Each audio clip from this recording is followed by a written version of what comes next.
बहुत समय पहले की बात है। एक बड़ा सा साम्राज्य था और उसका राजा अपनी न्यायप्रियता, भलाई और ताकत के लिए मशहूर था।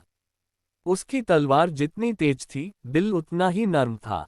प्रजा उसे अपने पिता जैसा मानती थी और उसके राज में किसी के साथ नाइंसाफी नहीं होती थी। लेकिन उस राजा के मन में एक बड़ी चिंता थी। उसके दो बेटे थे, एक बहुत निर्दयी और दूसरा जन्म से अंधा। राजा अक्सर रात को महल की छत पर जाकर आसमान के तारे देखता और सोचता, हे भगवान, मेरे बाद इस राज्य का क्या होगा? मेरी प्रजा की देखभाल कौन करेगा? मुझे कोई रास्ता दिखाओ। एक दिन जैसे भगवान ने उसकी सुन ली। महल के दरवाजे पर एक बूढ़ा भिखारी आया। उसका शरीर बिल्कुल कमजोर, कपड़े फटे पुराने, पैरों में घाव और चेहरा झुर्रियों से भरा हुआ। लगता था जैसे वह बहुत लंबा सफर करके आया हो। वह गार्ड से धीरे धीरे कह रहा था, मुझे राजा से मिलने दो, बस एक विनती करनी है, फिर चला जाऊंगा। पहले तो द्वारपाल हिचकिचाया, लेकिन भिखारी की आंखों में दर्द देखकर उसने दरबार में खबर भेज दी। राजा ने तुरंत कहा, उसे अंदर लाओ। दरबार में शांति थी, दीवारों पर सुनहरी नक्काशी चमक रही थी।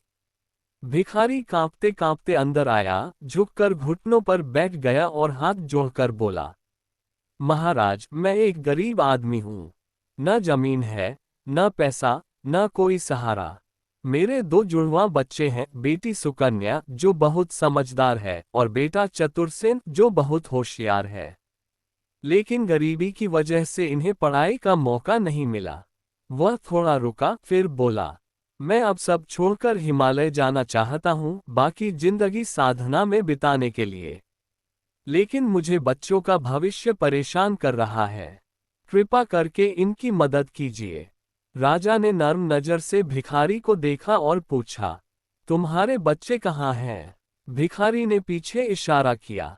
दो दुबले पतले बच्चे खड़े थे। फटे कपड़ों में भी उनके चेहरे पर आत्मविश्वास झलक रहा था। गरीबी उनके हौसले को छू भी नहीं पाई थी। राजा ने मंत्री से कहा, इनकी परीक्षा लो, देखो क्या ये योग्य हैं। मंत्री ने गंभीर आवाज में पूछा, अगर तुम्हें राजा बना दिया जाए तो क्या तुम अपने माँ बाप और गुरु को भूल जाओगे? सुकन्या ने बिना देर किए जवाब दिया, नहीं, सच्ची निष्ठा और ईमानदारी ही राजा का सबसे बड़ा गुण है। जो अपने माँ बाप, गुरु और राज्य के प्रति वफादार नहीं, वह कभी योग्य राजा नहीं बन सकता। राजा ने मंत्री की ओर देखकर हल्की मुस्कान दी, जैसे वह यही सुनना चाहता था। फिर उसने आगे कहा, निष्ठा और ईमानदारी की असली परीक्षा सिर्फ बातों से नहीं, कामों से होती है। अगर तुम्हें ईमानदारी और अपने परिवार में से किसी एक को चुनना पड़े, तो तुम क्या करोगे? चतुरसेन आगे बढ़ा और निडर होकर बोला, ईमानदारी से लिया गया फैसला हमेशा परिवार और समाज दोनों के लिए अच्छा होता है। जो राजा सच और निष्ठा से भटक जाए, वह अपने राज्य को अंधेरे में धकेल देता है। दरबार में सन्नाटा छा गया। राजा के चेहरे पर संतोष की झलक थी। उसने मन ही मन कहा, शायद भगवान ने मेरी दुआ सुन ली है। राजा मुस्कुराए और बोले, आज से ये बच्चा हमारे राजकीय गुरुकुल में पढ़ेगा। इसे सबसे अच्छे गुरुओं से पढ़ाई मिलेगी। वक्त आने पर इसे एक बढ़िया पद भी देंगे। तुम निश्चिंत होकर अपनी हिमालय यात्रा पर जा सकते हो। ये सुनकर बूढ़े भिखारी की आंखें भर आईं। रोते हुए बोला, महाराज, आपने मेरी गरीबी को इज्जत में बदल दिया। मैं जिंदगी भर आपका एहसानमंद रहूंगा। साल बीतते गए। वो बच्चा चतुरसेन पढ़ाई में इतना तेज निकला कि दरबार में उसकी चर्चा होने लगी। दूसरी तरफ गुरुकुल में ही एक समझदार और खूबसूरत लड़की सुकन्या भी सबकी पसंद बन गई।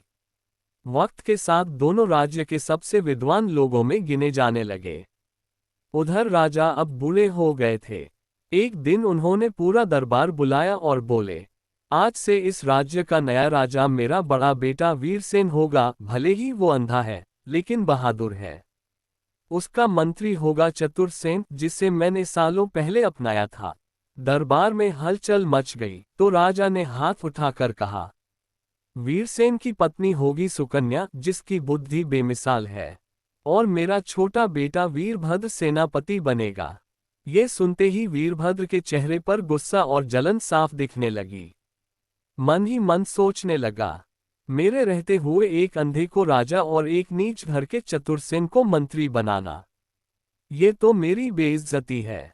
गुस्से में उसने दरबार में ही पिता से कहा, पिताश्री, क्या आपको लगता है कि एक अंधा आदमी राज्य चला सकता है? राजा ने शांत होकर जवाब दिया, पुत्र, राज्य चलाने के लिए न जात, न घराना, न पैसा मायने रखता है, सिर्फ बुद्धि और निष्ठा। और ये दोनों वीरसेन में हैं। वीरभद्र चुप तो हो गया, लेकिन अंदर से आग और भड़क गई। कुछ दिनों बाद उसने अपने भरोसेमंद सैनिकों से कहा, महल में एक गुप्त दरवाजा है जो राजा के कमरे में जाता है। रात को उसी रास्ते से जाओ और पिताश्री को खत्म कर दो। लेकिन चतुरसेन की आंखें हर जगह थीं। उसे अपने जासूसों से सारी खबर मिल गई। उसने तुरंत योजना बनाई, गुप्त रास्ते पर तेल लगवा दिया ताकि जो भी गुजरे उसके पैरों के निशान साफ छप जाएं। सुबह होते ही महल में हड़कंप मच गया।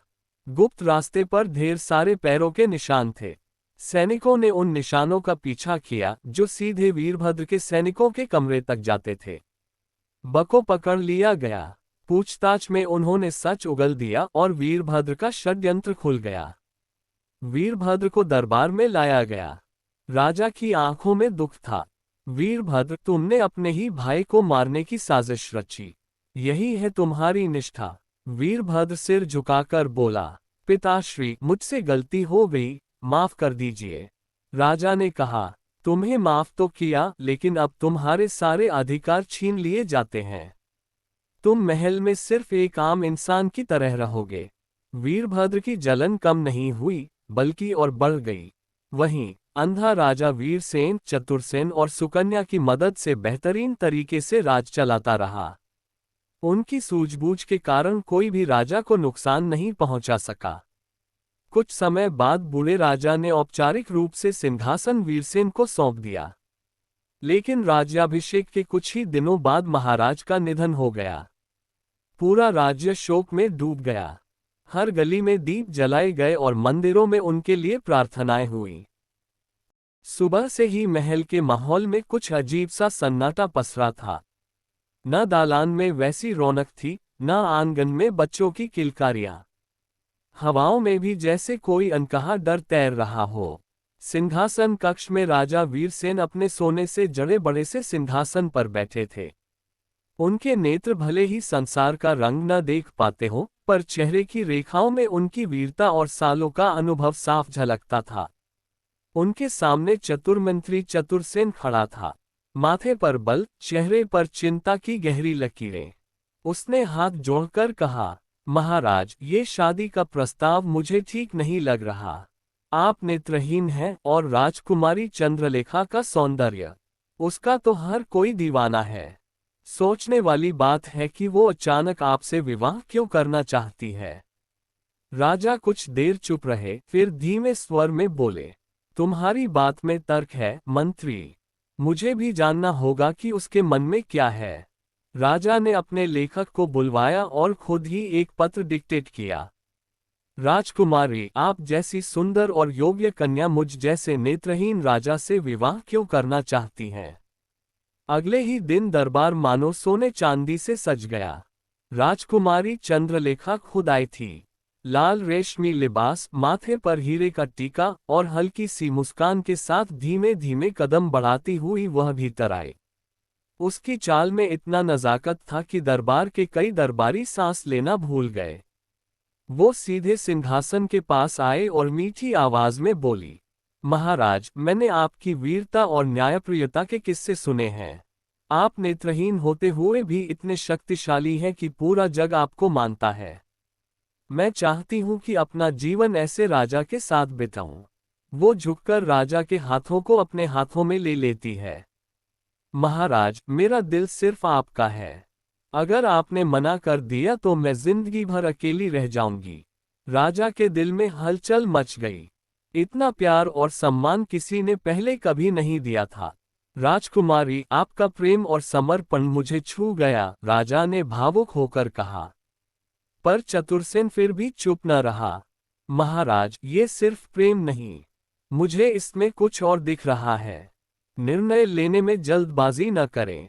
राजा ने आधा सा मानते हुए कहा। ठीक है मंत्री, सोचेंगे। चंद्रलेखा का चेहरा हल्का उतर गया, मगर उसने तुरंत आंसुओं की परत चढ़ा दी। क्या मेरे प्रेम की परीक्षा होगी महाराज? अगर हाँ, तो आज ही मौका दीजिए मुझे अपनी रानी बनाने का। राजा, जो पहले ही उसकी आवाज और स्पर्श में खो चुके थे, झट बोले। नहीं, अब मुझे किसी परीक्षा की जरूरत नहीं। मैं तुम्हारा प्रेम स्वीकार करता हूँ। चतुरसेन का दिल बैठ गया। उसे मालूम था राजा जाल में फंस चुके हैं। कुछ ही दिनों में महल में सगाई की धूम मच गई। चारों ओर सोने चांदी के तोरण, महकते फूल, मृदंग और वीणा की धुनें। हर तरफ खुशी का माहौल। लेकिन चतुरसेन और सुकन्या के चेहरे पर मुस्कान नाम की चीज नहीं थी। उस रात चंद्रलेखा गुप्त रास्ते से वीरभद्र से मिली। चांदनी उसकी सूरत पर पड़कर उससे और रहस्यमयी बना रही थी। वीरभद्र मुस्कुराया। राजकुमारी, तुमने कमाल कर दिया। अब गद्दी हमारे पास बस हाथ बढ़ाने की दूरी पर है। चंद्रलेखा की आंखों में ठंडा, खतरनाक चमक। मैंने योजना बना ली है। राजा को जंगल में ले जाऊंगी, जहां शेरों का बसेरा है। वहां से मैं लौटूंगी नहीं। शेर सब खत्म कर देंगे। 2 दिन बाद चंद्रलेखा राजा के पास आए। उसकी आवाज में फिर वही मिठास घुली थी। महाराज, शादी से पहले मैं चाहती हूँ हम दोनों अकेले जंगल में शिकार पर जाएं। थोड़ा वक्त अकेले बिताएंगे तो हम और करीब आ जाएंगे। राजा मुस्कुराए। वाह रानी, जंगल की ठंडी हवा, हरे पेड़ और तुम्हारा साथ, ये तो यादगार सफर होगा। चतुरसेन को जब पता चला, वह तुरंत राजा के पास आया। महाराज, ये ठीक नहीं है। शादी से पहले अकेले जंगल जाना खतरनाक है। राजा ने हल्के गुस्से में कहा। मंत्री, तुम हर बात में साजिश क्यों देखते हो? चंद्रलेखा मेरी होने वाली रानी है, वह मुझे नुकसान क्यों पहुंचाएगी? चतुरसेन के शक अब और गहरे हो चुके थे। उसने तय किया, वह गुपचुप उनके पीछे जाएगा। जंगल जाने की सुबह रथ में राजा और चंद्रलेखा साथ निकले। रास्ते में पंछियों की चहचहाहट, मिट्टी की महक और हरे भरे पेड़ सब किसी अनदेखे खतरे की फुसफुसाहट दे रहे थे। पीछे पीछे सुकन्या और चतुरसेन घोड़ों पर सवार छुपकर चल रहे थे। जंगल के गहरे हिस्से में चंद्रलेखा ने रथ रोक दिया। पास ही खाई थी और नीचे भूखे शेरों का झुंड। वो मुस्कुराकर बोली, महाराज, आपको प्यास लगी होगी। मैं पास के झरने से पानी लाती हूँ। कुछ ही पल में चारों ओर दहाड़ गूंज उठी। राजा घबराए। ये कैसी आवाज है? लेकिन आसपास कोई जवाब देने वाला न था। दूर झाड़ियों में वीरभद्र और चंद्रलेखा छिपकर देख रहे थे। शेर धीरे धीरे राजा की ओर बढ़ रहे थे। तभी झाड़ियों से सुकन्या कूदकर निकली। राजा जी, डरिए मत, मैं हूं यहाँ। उसने तीर कमान उठाए और एक एक कर तीर छोड़े। पहला तीर एक शेर की आंख में, दूसरा दूसरे के पैर में। इसी बीच चतुरसेन घोड़े पर सवार जलती मशाल लिए वहां पहुंचा और आग लहराकर बाकी शेरों को पीछे हटने पर मजबूर कर दिया। राजा ने सांस ली। चतुरसेन, तुम? हाँ महाराज, वक्त पर पहुंच गए, मंत्री ने जवाब दिया। महल लौटने पर राजा ने दरबार में चंद्रलेखा और वीरभद्र को बुलाया। चंद्रलेखा, तुमने मुझे जंगल में अकेला क्यों छोड़ा? चंद्रलेखा रोते हुए बोली, महाराज, मैं खाई में गिरकर बेहोश हो गई थी। होश में होती तो शेरों के सामने खड़ी हो जाती। राजा ने भावुक होकर कहा, नहीं, मुझे तुम पर पूरा भरोसा है। सुकन्या की आंखें भर आईं, मगर उसने कुछ न कहा। चंद्रलेखा ने धीरे से मुस्कुराते हुए कहा, महाराज, हमारे एकांत का सपना अब भी महल में सुबह से ही चहल पहल थी। राजा वीरसेन दरबार में बैठे थे और चंद्रलेखा मीठी सी मुस्कान के साथ सामने खड़ी थी। चंद्रलेखा ने प्यार भरी आवाज में कहा, महाराज, कब से आप बस युद्ध और दरबार के कामों में लगे हुए हैं। चलिए, कुछ दिन के लिए हम समुद्र यात्रा पर निकलते हैं। दूर दूर तक बस लहरों की आवाज, नीला आसमान और हम दोनों, जहां कोई खतरा न हो, कोई रोक टोक न हो। राजा ने उसकी आंखों में देखा। वहां मासूमियत का नकली जादू चमक रहा था। वे हल्का सा मुस्कुराए। ठीक है चंद्रलेखा, तुम्हारी ये इच्छा भी पूरी होगी। तभी मंत्री चतुरसेन आगे आए। महाराज माफ कीजिए, समुद्र यात्रा सुनने में तो अच्छी है, लेकिन आसान नहीं होती।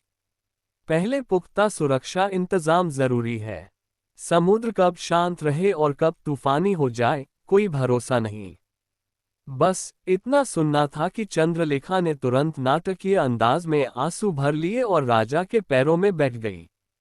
महाराज, क्या मंत्री जी को मेरे प्रेम पर शक है? अगर ऐसा है तो मैं अभी अपनी जान दे दूंगी। राजा घबरा गए। नहीं चंद्रलेखा, ऐसी बातें मत करो। हम जरूर यात्रा पर जाएंगे।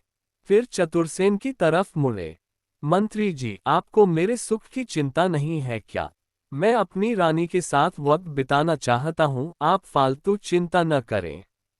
मंत्री चुप रहे, लेकिन मन में ठान लिया कि वे चौकन्ने रहेंगे। राजा ने कहा, अच्छा, तुम और सुकन्या भी हमारे साथ चलो। यात्रा और भी मजेदार हो जाएगी। उसी रात महल के पीछे के सुनसान घाट पर चांदनी में चंद्रलेखा और वीरभद्र चुपके से पहुंचे। वहां एक विशाल काले जहाज के पास लाल पगड़ी वाला चौड़े कंधों का आदमी खड़ा था, समुद्र का डरावना डाकू काल सागर। चंद्रलेखा ने धीमे से कहा, काल सागर, वक्त आ गया है। जैसे ही राजा जहाज पर होगा, तुम अपने आदमियों के साथ हमला करना और उसे समुद्र में फेंक देना। बदले में तुम्हें सोना, जवाहरात और आधा राज्य मिलेगा। काल सागर हंसा, सौदा अच्छा है, बस एक बार में काम तमाम हो जाएगा। दोनों खुश हो गए, लेकिन उन्हें ये नहीं पता था कि मंत्री चतुरसेन पहले ही कालसागर से मिल चुका था। कुछ दिन पहले एक सुनसान किनारे पर चतुरसेन ने कालसागर को बुलाया था। कालसागर, अगर तुम राजा की रक्षा करोगे और वीरभद्र चंद्रलेखा को पकड़कर हमें सौंप दोगे, तो मैं तुम्हें दोगुना सोना दूंगा। ऊपर से तुम्हारे जहाजों की सुरक्षा की गारंटी भी होगी। काल सागर की आंखें चमक उठीं। मुझे तो धन चाहिए, मौत नहीं। और तुम्हारा सौदा ज्यादा फायदे का है। तय रहा, मैं वही करूंगा जो मेरे खजाने को भरे। कुछ दिन बाद एक शानदार जहाज तैयार था, चमचमाते पाल, सुनहरी नक्काशी और हर तरफ सजावट। राजा, चंद्रलेखा, वीरभद्र, मंत्री चतुरसेन और सुकन्या उसमें सवार हुए। लहरें गुनगुना रही थीं, हवा पालों से खेल रही थी, और सूरज धीरे धीरे ढल रहा था। रात को चंद्रलेखा राजा को ऊपर डेक पर ले आए। महाराज देखिए, समुद्र कितना सुंदर है। जरा आगे बढ़कर लहरों की ठंडक महसूस कीजिए। राजा धीरे धीरे आगे बढ़े। चंद्रलेखा ने वीरभद्र को इशारा किया, अब। लेकिन जैसे ही वीरभद्र आगे बढ़ा, अचानक काल सागर का जहाज पास आकर धमाका सा करते हुए रुक गया। वीरभद्र घबरा कर चिल्लाया, अरे, ये क्या कर रहे हो? हम तो तुम्हारे साथी हैं। काल सागर जोर से हंसा, मूर्खों, मंत्री ने मुझे तुमसे बेहतर सौदा दिया है। राजा को मारकर मुझे क्या मिलेगा? लेकिन तुम्हें पकड़कर मैं मोटा माल कमा सकता हूँ। बस फिर क्या था, डाकुओं ने वीरभद्र और चंद्रलेखा को घेर लिया, रस्सियों में बांधा और अपने जहाज पर खींच ले गए। राजा और बाकी लोग हैरान रह गए, जबकि चतुरसेन के चेहरे पर हल्की मुस्कान थी। देखा, जाल उल्टा पड़ ही गया। राजा वीरसेन को अभी भी असली सच्चाई का जरा भी अंदाजा नहीं था। महल के आंगन में चारों तरफ रंग बिरंगी झालरें टंगी थीं, चांदी के दिए जल रहे थे और दीवारों पर सोने के काम की चमक फैली हुई थी। पूरे राज्य में खुशी का माहौल था, लोग गा रहे थे, नाच रहे थे, ढोल नगाड़े बज रहे थे और हर गली में फूल बरसाए जा रहे थे। ये सब राजा वीरसेन और राजकुमारी चंद्रलेखा की शादी की खुशी में हो रहा था। लेकिन इस शोरगुल और चमक दमक के पीछे एक कड़वा सच छुपा था, ये शादी प्यार की वजह से नहीं, बल्कि एक खतरनाक साजिश की वजह से हो रही थी। और राजा को इस बारे में कुछ भी पता नहीं था। असल में शादी से पहले ही चंद्रलेखा ने अपने कमरे में एक प्याला रखवा दिया था। उसमें अमृत नहीं बल्कि जहर भरा था। उसी जहर से वो शादी की रात राजा की जान लेने वाली थी। विवाह की रात महल के अंदर हर जगह दियों की रोशनी थी और हवा में चंदन केसर की खुशबू फैली हुई थी। राजा अपने कमरे में बैठे थे, भारी भरकम सोने के कपड़े पहने, गले में मोतियों की माला डाले, चेहरे पर खुशी की मुस्कान लिए। उन्हें लग रहा था कि आज उनकी जिंदगी का सबसे प्यारा दिन है। इतने में दरवाजे के बाहर से पायल की हल्की हल्की आवाज आए। चंद्रलेखा अंदर आई, लाल जोड़े में, गहनों से लदी, चेहरे पर मीठी मुस्कान, लेकिन आंखों में कहीं छुपी एक बुरी चमक। वो धीरे से बोली, महाराज, आपके लिए एक खास तोहफा लाई हूं। ये पेय ऐसा है जो हमारे प्यार को हमेशा के लिए अमर कर देगा। राजा मुस्कुराए, रानी, तुम्हारे प्यार से बढ़कर मेरे लिए कुछ नहीं। ये रात हमारी जिंदगी की सबसे अनमोल रात होगी। चंद्रलेखा ने कांपते हाथों से प्याला उठाया। बस कुछ ही पलों में उसकी योजना पूरी होने वाली थी। लेकिन तभी दरवाजा जोर से खुला और मंत्री चतुरसेन अंदर आ गए। उनकी आवाज में सख्ती थी। रुकिए महारानी, क्या आप पहले ये पे खुद चखेंगी? चंद्रलेखा चौंक गई। उसके हाथ कांपने लगे। मंत्री जी, ये तो महाराज के लिए है। ये हमारे प्यार का प्रतीक है, मैं इससे कैसे पी सकती हूँ? चतुरसेन ने हल्की मुस्कान के साथ कहा, अगर ये सच में शुभ है और प्यार का प्रतीक है तो इसे पीने में आपको कोई दिक्कत नहीं होनी चाहिए। राजा ने पहली बार चंद्रलेखा के चेहरे पर डर देखा। वो गंभीर होकर बोले, अगर ये मेरी भलाई के लिए है तो पहले तुम ही इसे पियो। चंद्रलेखा अब तो रानी पूरी तरह फंस चुकी थी। उसके चेहरे का रंग उड़ गया, होंठ सूख गए और आंखों में डर साफ दिखने लगा। बिना कुछ कहे वो भागने लगी, लेकिन दरवाजे पर तैनात सैनिकों ने उसे पकड़ लिया। चतुरसेन ने राजा की तरफ देखा। महाराज, ये शादी प्यार पर नहीं बल्कि धोखे पर टिकी है। चंद्रलेखा आपसे कभी प्यार नहीं करती थी। उसका असली प्रेमी वीरभद्र है, वही जिसने आपका सिंहासन हथियाने के लिए ये पूरा खेल रचा। राजा के चेहरे का रंग उड़ गया। जिसे मैंने अपने दिल में जगह दी, वही मुझे धोखा दे गई। मैंने तुम्हें सच्चा प्यार दिया और तुम्हारे दिल में सिर्फ चालें थीं।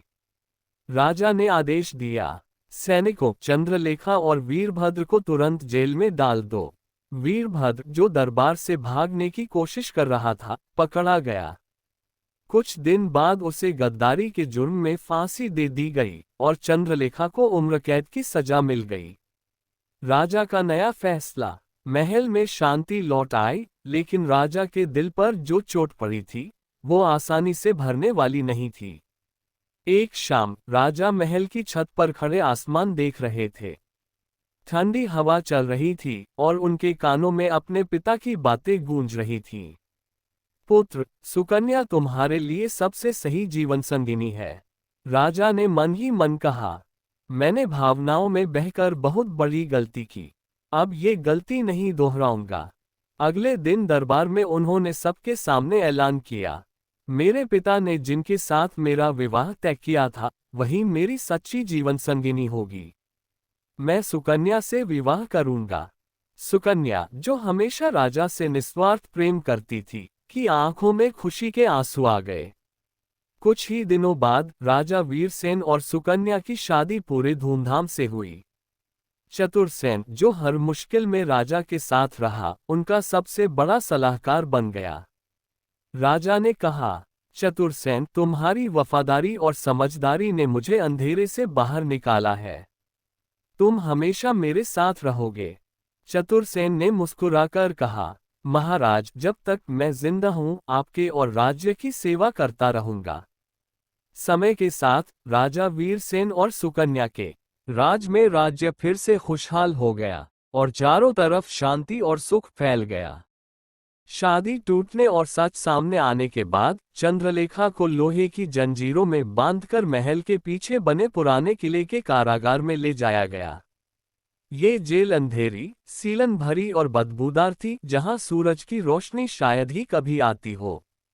दिन रात वहां बस चूहे दौड़ते, पानी टपकने की आवाज आती और लोहे के दरवाजे की ठंडी सरसराहट गूंजती। पहले पहल तो चंद्रलेखा को लगा था कि शायद राजा का दिल पिघल जाएगा और उसे माफ कर देंगे। लेकिन दिन बीतते गए और हर सुबह उसे बस जेल की मोटी सलाखें ही नजर आती। वो कई बार सोचती, काश मैंने ऐसा ना किया होता, शायद आज भी मैं रानी होती। लेकिन फिर मन में वीरभद्र की याद आती और चेहरे पर गुस्सा तैर जाता। एक दिन राजा वीरसेन खुद जेल के दरवाजे तक आए। उनके साथ चतुरसेन भी था। राजा ने कुछ पल बिना कुछ बोले चंद्रलेखा को देखा। उसका चेहरा अब फीका पड़ चुका था, गहनों की जगह गले में सिर्फ लोहे की बेड़ियां थीं। राजा ने धीमी लेकिन सख्त आवाज में कहा, चंद्रलेखा, मैंने तुम्हें अपना सब कुछ समझा, लेकिन तुमने मेरे प्यार का मजाक उड़ाया। आज तुम्हारी हालत देखकर मुझे दुख तो होता है, लेकिन ये तुम्हारे कर्मों का फल है। चंद्रलेखा ने आंखों में आंसू भरकर कहा, महाराज, अगर मैं कहूं कि मैं मजबूर थी, तो क्या आप यकीन करेंगे? राजा ने ठंडी सांस ली। मजबूरी वो होती है जिसमें इंसान किसी को धोखा दिए बिना रास्ता ढूंढे। तुमने धोखा चुना और अब तुम्हें इसका अंजाम भुगतना होगा। इतना कहकर राजा ने बिना पीछे देखे जेल से बाहर कदम रख दिए।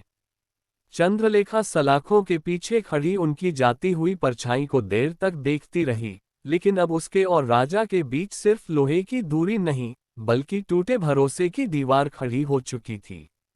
उसके बाद चंद्रलेखा ने अपनी बाकी जिंदगी जेल की उसी अंधेरी कोठरी में बिताई। बाहर महल में खुशियां लौट आईं, लेकिन जेल की वो दीवारें हमेशा उसकी साजिश की गवाह बनी रहीं। पंढरपुर गांव के पूरब की ओर एक छोटी सी झोपड़ी में रूपा अपनी दादी धनी के साथ रहती थी। झोपड़ी भले ही छोटी थी, पर आंगन में फैली फूलों की क्यारियां और टांके हुए रंग बिरंगे पर्दे उसे जीवंत बनाते थे। बरसात के मौसम में छत से टपकते पानी के लिए दादी ने जगह जगह बर्तन रख छोड़े थे, जिन्हें रूपा कभी कभार खेल खेल में बदल देती। जब रूपा मात्र 2 वर्ष की थी, तब पंढरपुर में भयानक भूचाल आया था। उस प्राकृतिक आपदा ने रूपा के माता पिता को उससे छीन लिया था।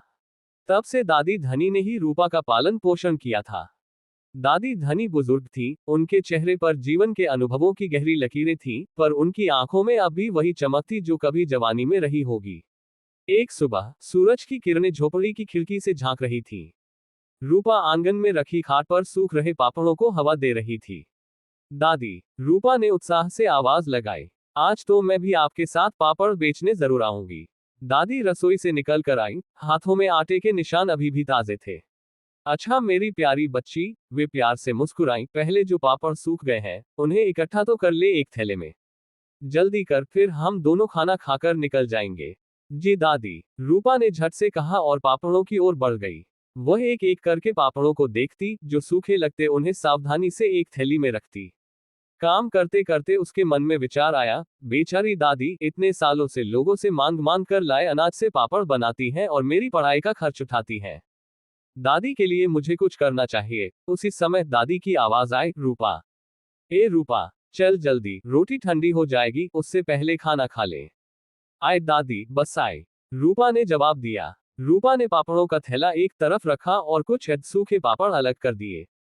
बचपन से ही दादी ने अकेले रूपा को बड़ा किया था, इसलिए रूपा अपनी दादी की हर बात मानती थी। उसके लिए दादी ही उसकी दुनिया थी। दोपहर के समय दादी और रूपा गांव की गलियों से होकर गुजर रही थी। दादी ने पापड़ों का थैला कंधे पर लटकाया था, जबकि रूपा उनका हाथ थामे हुए थी। बेटा, दादी ने अचानक पूछा, तुझे पता है ना हम पापड़ कितने पैसों में बेचते हैं? नहीं दादी, लेकिन जैसा आप कहेंगी मैं वैसा ही करूंगी, रूपा ने मासूमियत से कहा। दादी मुस्कुरा दी, हम 2 रुपए में एक पापड़ बेचते हैं बेटा। अच्छा, ऐसा है, रूपा ने आश्चर्य से कहा। मैंने अभी गिने हैं, 39 पापड़ हुए हैं। तो बताओ कितने रुपए हुए? 78 रुपए हुए दादी, रूपा ने तुरंत जवाब दिया। वाह मेरी बच्ची, दादी ने प्यार से रूपा के सिर पर हाथ फेरते हुए कहा। जितनी सुंदर और सुशील है, उतनी ही होशियार भी। दादी को अपनी पोती पर बहुत गर्व था। काम करने की कोई आलस नहीं, पढ़ाई लिखाई में होशियार और संस्कारों से भरपूर ये लड़की दादी के जीवन का एकमात्र सहारा थी। वे दोनों नदी के किनारे से होकर गुजर रही थीं, जब अचानक रूपा की नजर नदी के पास जमे दलदल में फंसी एक छोटी सी बछड़ी पर पड़ी। अरे दादी, वो देखिए, रूपा ने चिल्लाकर कहा और बछड़ी की ओर इशारा किया। वो बेचारी बछड़ी अकेली लगती है, दलदल में फंस गई है। बेटा, वो सचमुच दलदल में फंस गई है, दादी ने चिंता से कहा। उसे निकालना पड़ेगा, नहीं तो मर जाएगी। पापड़ का थैला नीचे रखकर दोनों दौड़कर वहां पहुंची और बछड़ी को बाहर निकालने की कोशिश करने लगी। बड़ी मुश्किल से दोनों ने बछड़ी को उठाकर बाहर निकाला। इस प्रक्रिया में उनके कपड़े कीचड़ से सन गए थे। अरे अरे, तू ठीक तो है? रूपा ने बछड़ी से पूछा, जो अब बड़ी मुश्किल से सांस ले पा रही थी। बस थक गई है बेटा, दादी ने समझाया। देखो, हमारे कपड़े भी गंदे हो गए हैं। चलो घर चलते हैं। रूपा और दादी एक दूसरे की ओर देखकर हंसने लगी और घर की ओर चल पड़ी। रास्ते में दादी ने कहा, बेटा, कल 2 गुना पापड़ बेचने पड़ेंगे। उनके आश्चर्य की सीमा न रही जब उन्होंने देखा कि बछड़ी उनके पीछे पीछे चली आ रही थी। अरे दादी, ये तो घर तक हमारे पीछे पीछे आ गई, रूपा ने कहा। बछड़ी दोनों के सामने खड़ी हो गई और उनकी ओर देखने लगी, जैसे कुछ कहना चाहती हो। अरे, तू तो हमारे पीछे पीछे आ गई, दादी ने कहा। सुनो, अपनी माँ के पास जाओ। दादी कुछ सोच में पड़ गईं। लगता है ये बछड़ी अपनी माँ से अलग हो गई है, उन्होंने रूपा से कहा। शायद इसकी माँ मर गई है। यही ऐसा है दादी? रूपा ने पूछा, उसकी आंखों में दया झलक रही थी। अरे जाओ तुम, दादी ने बछड़ी से कहा। हमें नहाना पड़ेगा और अब उस दलदल में मत जाना। रूपा ने एक बाल्टी से थोड़ा थोड़ा पानी बछड़ी के ऊपर डालकर उसे नहलाया। बछड़ी को पानी में नहाकर मजा आ गया और वह उछल कूद करने लगी। अब तुम जाओ, रूपा ने कहा, लेकिन उसके मन में सवाल था, पर इसकी माँ के बिना ये जीवित कैसे रहेगी? तभी उन्हें अचानक एक आवाज सुनाई दी, सुनो, मैं अकेली हूँ। काफी दिनों से अकेले भटक रही थी और उस दलदल में फंस गई थी। रूपा और दादी चौंक गईं। अरे, तुम बोल भी सकती हो? रूपा ने आश्चर्य से पूछा। दादी, क्या हम इसे रख सकते हैं? रूपा ने आग्रह किया। सुनो, तुम बोल सकती हो, ये किसी को पता मत चलने देना, दादी ने बछड़ी से कहा। रूपा, तू भी किसी को मत बताना, उन्होंने अपनी पोती से कहा। हाँ दादी, ठीक है, रूपा ने वादा किया। इस तरह दादी और रूपा ने फैसला किया कि वे बछड़ी को अपने साथ ही रखेंगे। दिन बीतने लगे। रूपा अब बछड़ी को चराने ले जाने लगी थी। रोज वे दोनों गांव पार करके नदी की ओर जाते, खूब खेलते। वहां रूपा उसे नहलाती और बछड़ी को ताजी हरी घास खाने को मिलती। थोड़ी घास वे साथ भी ले आते और शाम तक घर लौट आते। रूपा ने बछड़ी का नाम लाडो रख दिया था, क्योंकि वह उसकी और दादी की लाडली थी, उनके जीवन में नई खुशियां लेकर आई थी। एक दिन रूपा और लाडो नदी किनारे आए। लाडो घास खा रही थी और रूपा उसे सहला रही थी। अचानक लाडो को मस्ती चढ़ी और उसने रूपा को छोटी सी टक्कर मार दी। अच्छा, तो अब तुम ताकतवर होती जा रही हो और तुम्हें मस्ती सूझ रही है, रूपा ने खुशी से कहा। वह अपने दोनों हाथों से लाडो का माथा पकड़कर हल्का सा जोर लगाने लगी, जैसे वे दोनों कुश्ती कर रहे हो। लाडो और रूपा मस्ती करते करते नदी में अपनी परछाइयां देखने लगे। रूपा की आंखों में एक अजीब सी उदासी छा गई। तुम्हें अपने माँ बाप की याद आ रही है? लाडो ने धीरे से पूछा। हाँ, रूपा ने दर्द भरी आवाज में कहा। मैंने उन्हें देखा भी नहीं। मेरी माँ भी गुजर गई है, लाडो ने बताया। तब से मैं भटक रही थी। भगवान ने हमें मिला दिया। मैं और दादी तुमसे मिलकर कितने खुश हैं, रूपा ने लाडो के गले लगकर कहा। मुझे भी आपके प्यार ने ही फिर से जिंदा किया, लाडो ने कहा। रूपा ने लाडो की आंखों में देखा। उनमें एक अजीब सी चमक थी, जैसे वहां दूर क्षितिज पर सूरज की पहली किरणें। तुम्हारा नाम क्या होना चाहिए? रूपा ने सोचते हुए कहा। क्या मेरा नाम? लाडो ने पूछा। नहीं नहीं, मुझे सोचने दो, रूपा ने कहा। थोड़ी देर सोचकर रूपा बोली, लाडो। तुम मेरी लाडो हो। मेरे और दादी के जीवन में खुशी तुम्हारी वजह से आई है, हमारी लाडो। लाडो उछल कूद कर खुशी जाहिर करने लगी। उसी समय रूपा की 2 सहेलियां सीमा और पूजा दौड़ती हुई वहां आईं। रूपा, ओ रूपा, वे चिल्लाईं, उनके चेहरों पर चिंता के भाव थे। क्या हुआ? रूपा ने घबराकर पूछा। जल्दी चल रूपा, जल्दी चल, दादी, दादी, सीमा के शब्द अटक गए। दादी क्या? रूपा ने डरते हुए पूछा। दादी को, उन्हें दिल का दौरा पड़ा है, पूजा ने कहा। वे तुझे बुला रही हैं। रूपा के पैरों तले से जमीन खिसक गई। वह तुरंत लाडो के साथ घर की ओर भागी। जब रूपा घर पहुंची तब तक बहुत देर हो चुकी थी। दादी धनी को हार्ट अटैक आया था और उन्होंने अंतिम सांस ले ली थी। रूपा फूट फूट कर रोने लगी। उसकी सहेलियां उसका हाथ पकड़कर उसे सहारा देने लगी। लाडो भी दुखी हो गई और रोती हुई रूपा के पैरों में अपना सिर रख दिया। दादी के बिना घर सूना सूना और खाली खाली लगने लगा। रात में रूपा और लाडो दोनों एक दूसरे के पास लेटे हुए दादी को याद करते रहे। लाडो भी रोई जा रही थी और रूपा के पास चिपक कर बैठ गई। लाडो उसे सहलाती रही और धीरे धीरे दोनों सो गए। उन्हें समझ में आ गया था कि अब इस दुनिया में वे दोनों ही एक दूसरे के सहारे हैं। रूपा अपनी दादी के गुजरने के बाद बहुत दुखी रहने लगी थी। दिन रात उनकी याद में खोई रहती और कभी कभी तो खाना खाना भी भूल जाती। लाडो उसका ध्यान रखती, उसे खाने के लिए मजबूर करती। धीरे धीरे दादी के जाने का दर्द कम होने लगा, पर उनकी कमी हमेशा महसूस होती। रूपा ने स्कूल जाना छोड़ दिया और अपनी दादी की तरह पापड़ बनाने और बेचने का काम शुरू कर दिया। वह अक्सर सोचती कि दादी होती तो कितना अच्छा होता, पर फिर लाडो को देखकर उसे ताकत मिल जाती।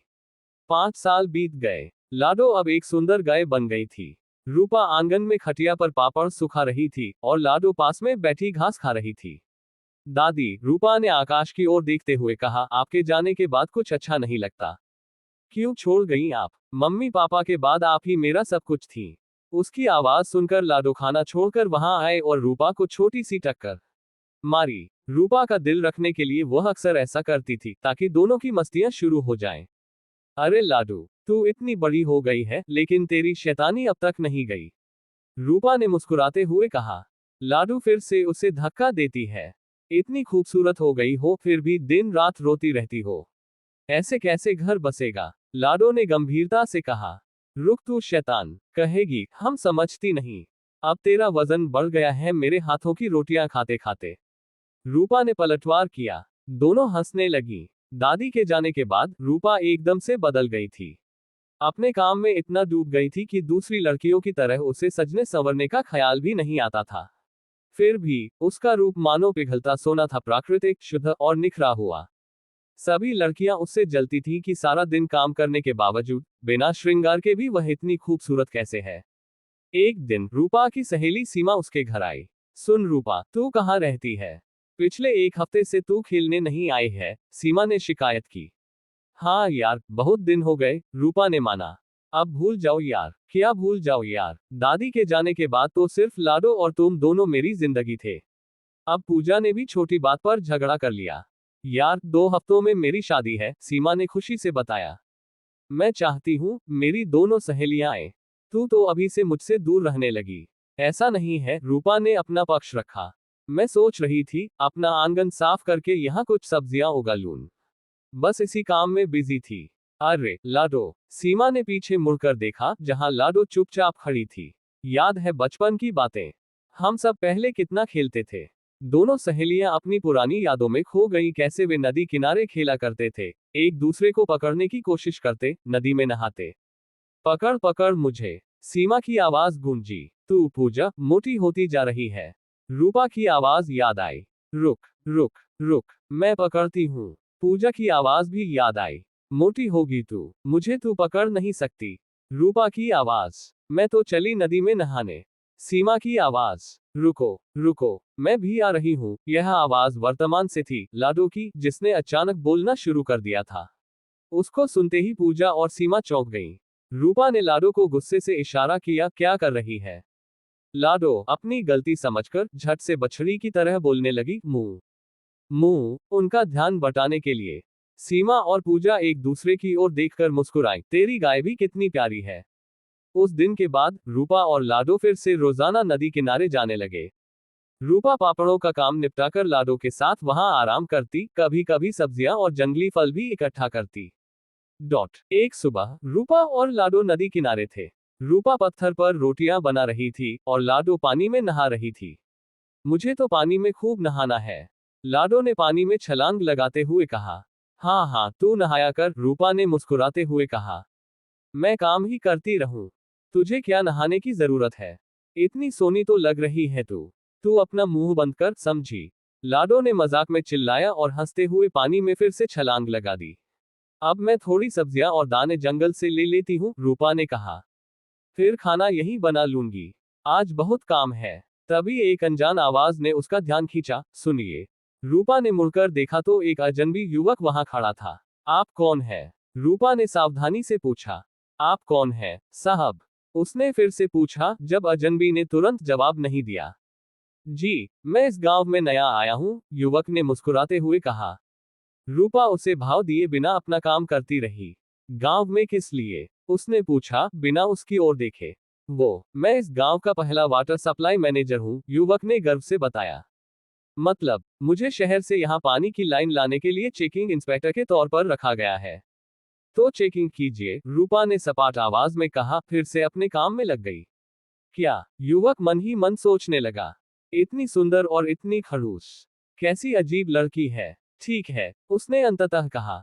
मैं चलता हूं। जाए, रूपा ने कहा, बिना उसकी ओर देखे।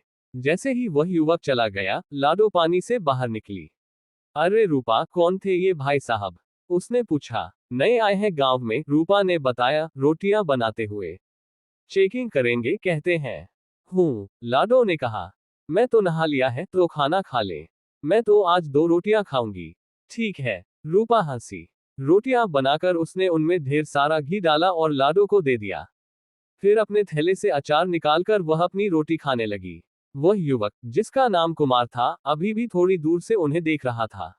ये लड़की सबसे अलग लगती है, उसने सोचा। दिन बीतते गए और कुमार अक्सर नदी किनारे रूपा और लाडो को देखने लगा। धीरे धीरे उसने हिम्मत जुटाई और फिर से बात करने की कोशिश की।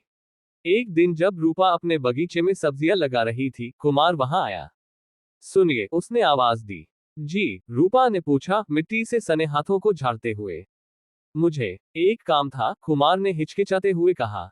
जी, बोलिए, रूपा ने कहा, अब उसकी ओर ध्यान देते हुए। क्या आप मेरे लिए टिफिन व्यवस्था कर सकती हैं? कुमार ने एक सांस में पूछ लिया। ये सुनकर लाडो को गुस्सा आ गया, उसने तिरछी नजर से कुमार को देखा। क्यों? रूपा ने पूछा। 3 महीने मुझे यहाँ रहना है, कुमार ने बताया। गांव में किसी को नहीं जानता। खाना बनाना आता नहीं। लाडो ने फिर से तिरछी नजरों से उसे देखा, जिससे कुमार थोड़ा घबरा गया। लेकिन मेरे हाथ की रोटी शहर के अफसर को भाएगी, रूपा ने शंका से पूछा। अरे, आप चिंता न करें, कुमार ने जल्दी से कहा। उस दिन आपके हाथ की रोटी देख ली ना, तब से उसके बाद से कुछ पसंद ही नहीं आया। लाडो की ओर से अजीब सी आवाज सुनकर कुमार डर गया। मैं आपको टिफिन के पैसे रोज दे दूंगा, उसने जल्दी से जोड़ा। ठीक है, रूपा ने आखिरकार मान लिया। कल सुबह आपका टिफिन तैयार कर दूंगी।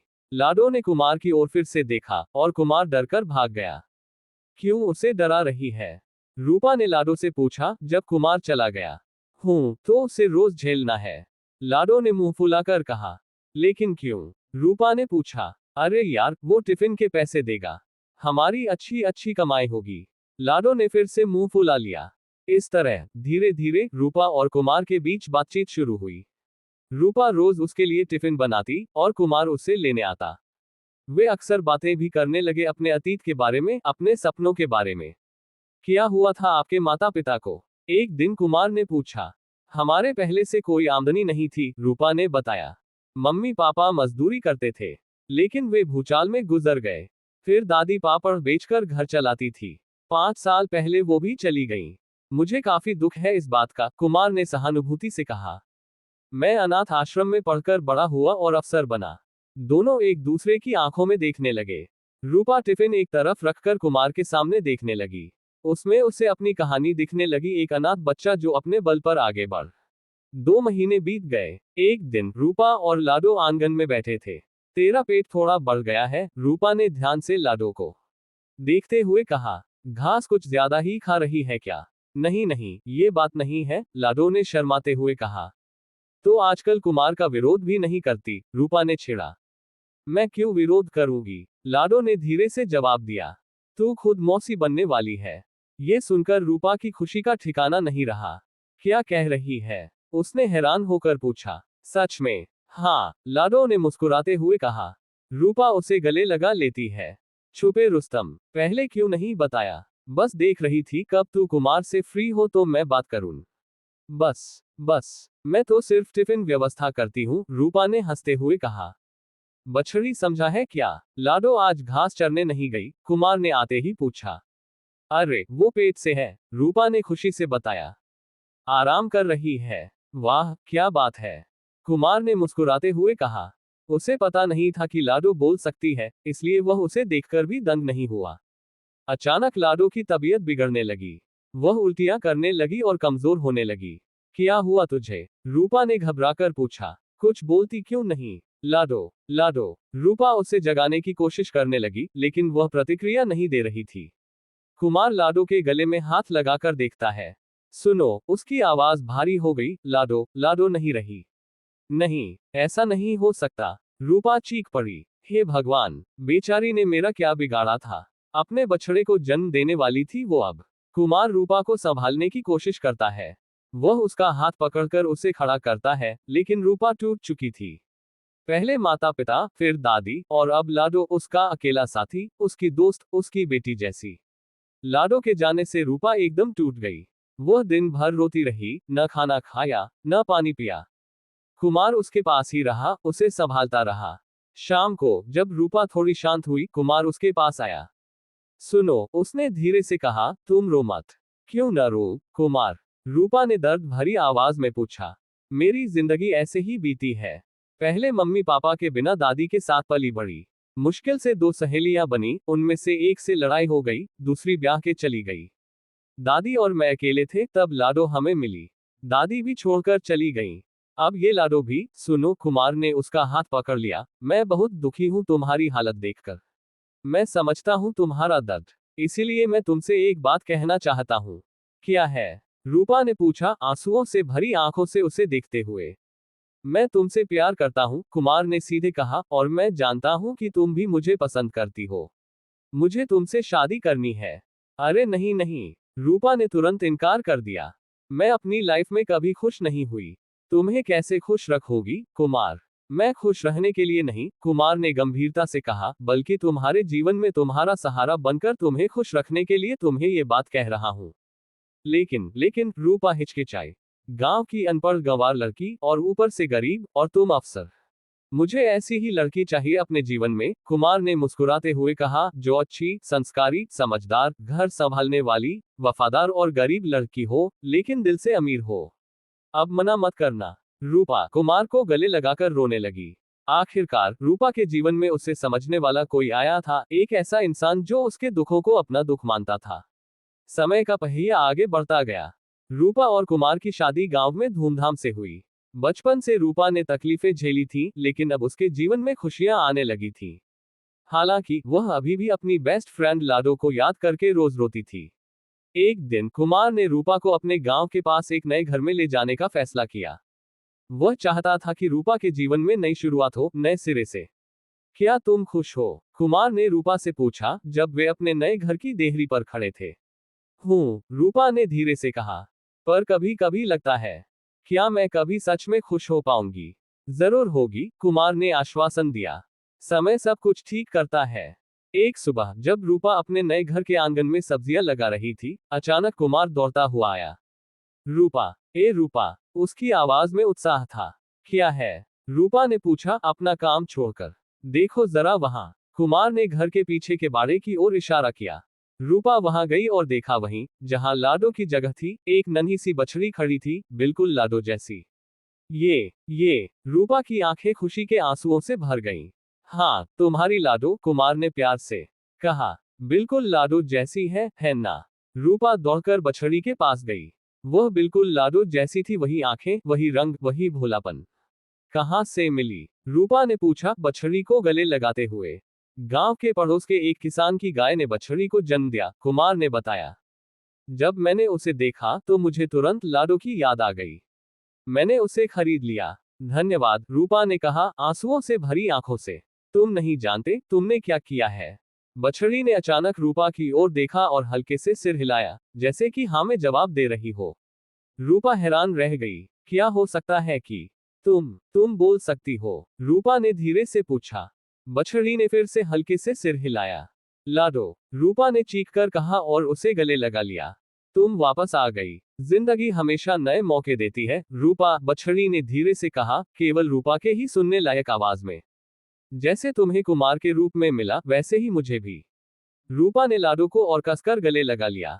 उसके जीवन में फिर से खुशियां लौट आई थीं। उसके पति कुमार और अब लाडो के साथ, वह जानती थी कि आने वाला समय अच्छा होगा।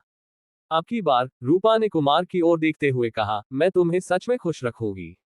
हम सब मिलकर एक खुशहाल परिवार बनाएंगे। कुमार ने मुस्कुराकर उसका हाथ थाम लिया।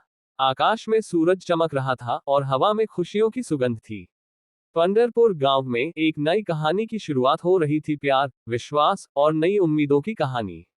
और लाडो, वह भी जानती थी कि इस बार सब कुछ अलग होगा। इस बार वे सब मिलकर एक ऐसा जीवन बनाएंगे जिसमें दुख कम और खुशियां ज्यादा होंगी। क्योंकि यही तो जिंदगी है, नए मौकों, नई उम्मीदों और नए सपनों से भरी। दोस्तों, उम्मीद है आपको यह वीडियो पसंद आई होगी। अगर वीडियो पसंद आए तो प्लीज वीडियो को लाइक और शेयर करके इस चैनल को सब्सक्राइब जरूर करें। तो मिलते हैं एक और नई वीडियो पे, तब तक के लिए मेरे इस चैनल पर बने रहिए।